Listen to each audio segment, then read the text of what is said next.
Jaguar F Type SVR Review. What is it?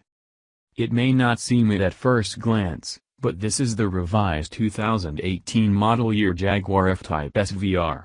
Up front are new LED headlights with indicators incorporated into the daytime running lights and a new bumper. There are updated LED rear lights, too. Inside, there's a pair of lightweight magnesium-framed seats that are more than 8 kilograms lighter than those of the current car. There are also new trim pieces and Jaguar's In-Control Touch Pro infotainment system with increased functionality and sharper graphics.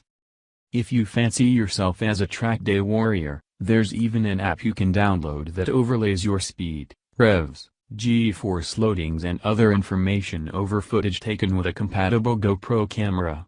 Perfect ammunition for bragging to your mates down the pub. What's it like? With no mechanical changes, there's nothing new to the driving experience. Unlike the Larry all-wheel drive F-Type R, the all-PA SVR finds impressive traction despite having a potentially scary 567 bhp and 516 lb-ft of torque. Even pinning the throttle out of a low-speed hairpin fails to upset its balance. Don't think that makes it boring, though. Even with the electronic assists still on, you can feel the tail edging wide before the SVR is reined back in again.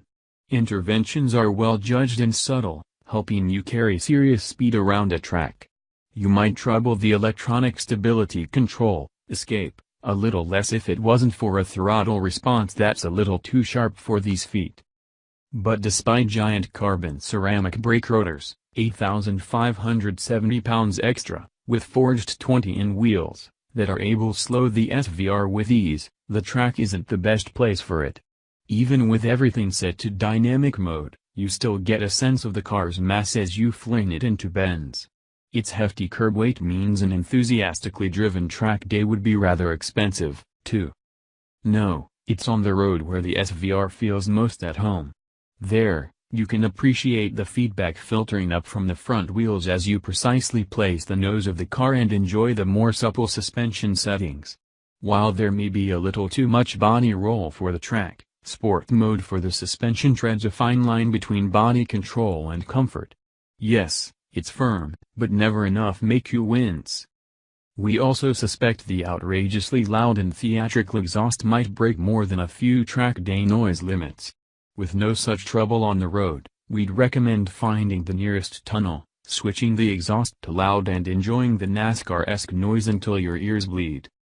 Inside, the new seats are easy to get comfortable in, but could have a little more bolster support for smaller individuals.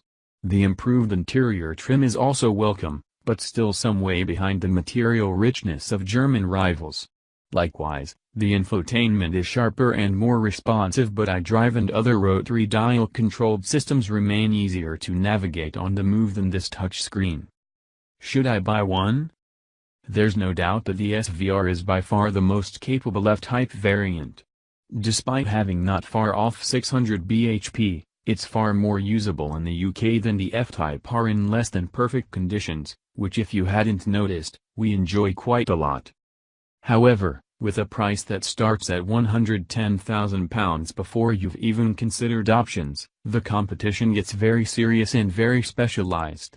While we can certainly see the thuggish charms of the SVR, it would take a dedicated Jaguar fan to pick one over a PA's 911 Turbo, Audi R8 or McLaren 540C. Ultimately, if an F-Type is an itch you want to scratch, we still see the sweetest point in the range being among the lesser models.